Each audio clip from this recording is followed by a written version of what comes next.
Органдар эмне себептен ылдый түшүп кетет? Ар бир органдын өзүнүн белгилүү бир жайгашкан орду бар. Бирок органдар ордунан ылдый түшүп кеткен учур да кездешет. Эмне себептен мындай болот деген суроого адистер жооп берет.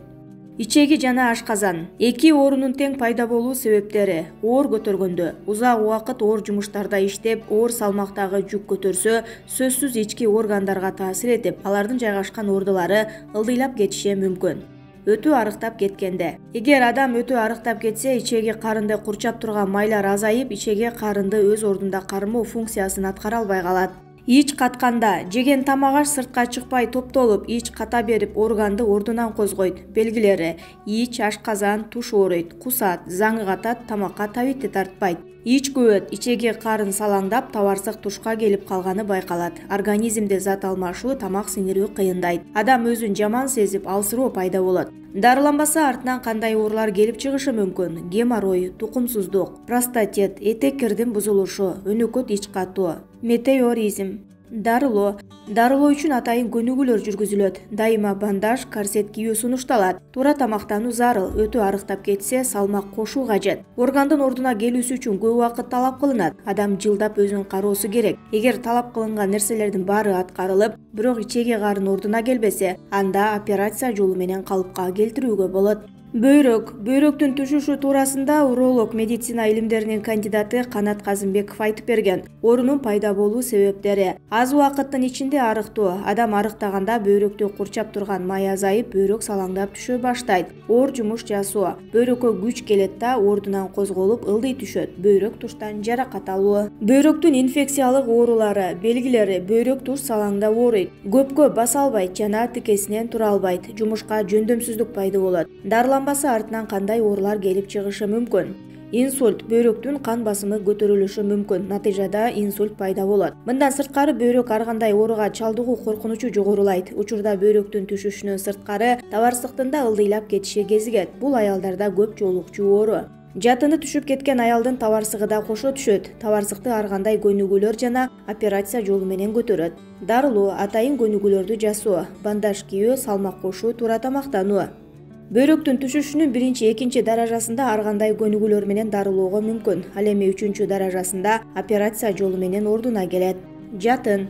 Туура эмес төрөттөн улам жатын түшөт. Бул туурасында гинеколог Айнура Турдалиева айтып берген. Оорунун пайда болуу себептери: оор жумуш көп жасаганда, төрөт туура эмес ыйынганда, көп жолу төрөгөндө, баланын салмагы чоң болгондо, төрөттөн кийин аялдардын чаты туура эмес тегилгенде, төрөттөн кийин оор жумуш жасаганда.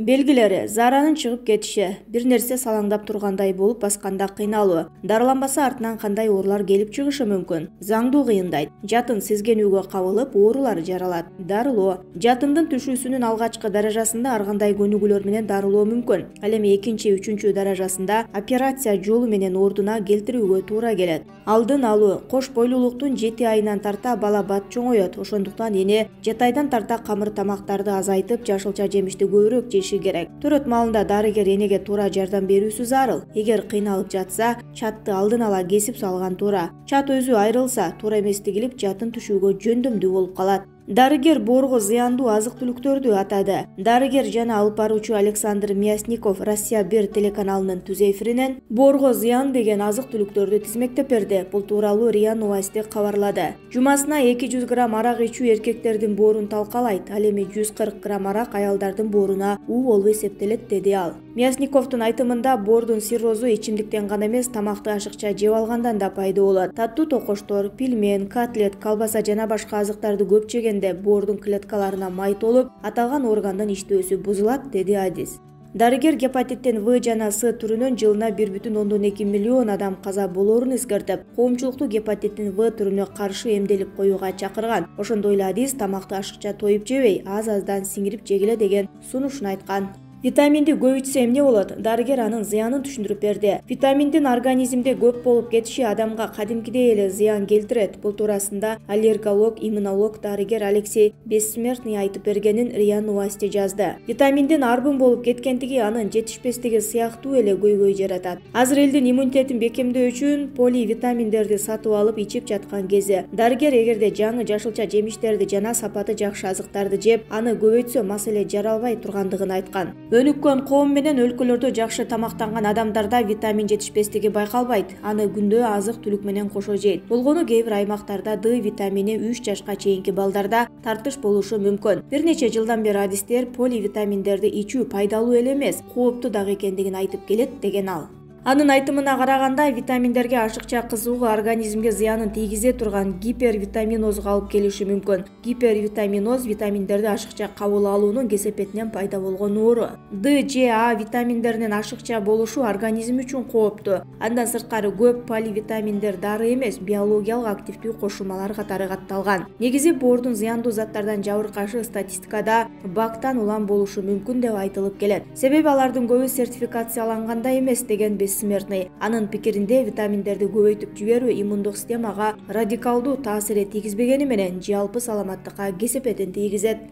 Бул өзгөчө гипервитаминоздо байкалат. Адамды шалдыратып, чарчатат, жүрөгүн айлантат. Эгерде Д витамини көп болуп кетсе, киши кусат. Организмдин ууланган белгилери байкалат. Мындай абалга кептелүү оңой эмес, бирок витаминдерди кочуштап ичкендер токсикология бөлүмүнө тез эле түшүп калышы мүмкүн деген дарыгер. Анткени менен жакында эле дерматолог, косметолог дарыгер Станислав Аркаников теринин эрте картайып кетүүсүн алдын алуу үчүн адамга кандай витаминдер керек экендигин санап берген.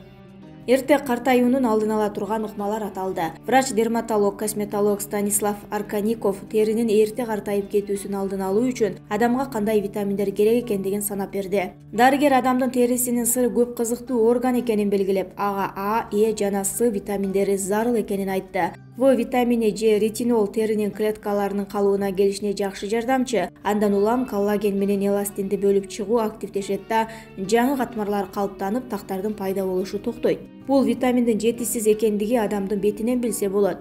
Мында майда бырыштар, каралжын темгилдер тез түшөт, кургайт, бүдүрлөр пайда болот. Адамдын жаш курагынан эртеле теринин өңү өчө баштайт деп айтып берген дарыгер. Бул витамин теринин астына чейин кирип, анын натыйжасында сырткы катмарларын жаңылантат. Э витамини жабыркаган теринин калыбына келтирет. Адатта буга бырыштарды кошууга болот. Суу менен майдын балансын жана май чыгаргыч бездердин иштешин жөндөйт. Мындан сырткары ультрафиолет нурлардан коргойт. С витамини зыяндуу элементтерди, эркин радикалдарды жок кылат. С витамини аларды эри шаркак иштетет. Бул бүгүнкү күндө картаюу менен күрөшө турган эң жакшы ыкма деп түшүндүргөн ал. Бирок маселе аны май катмарды аралап өтө албагандыгында, андыктан инъекциялык жол менен алууга болот. Дерматологдун айтымында жакшы жолдордун бири А жана Э менен майлоо, ал эми С витаминин ини аркылуу саюу. Муну менен катар эле аталган витаминдерди башкалар менен кошо ичүүнү унутпашы керек. Бирок ал үчүн дарыгерге көрүнүп, сөзсүз сүйлөшүп, сунушун угуу зарыл. Аркаников картаюунун алдын алуу үчүн витаминдер менен туура тамактанууну, дене тарбия көнүгүүлөрүн айкалыштырганда гана жыйынтык болорун баса белгилеген.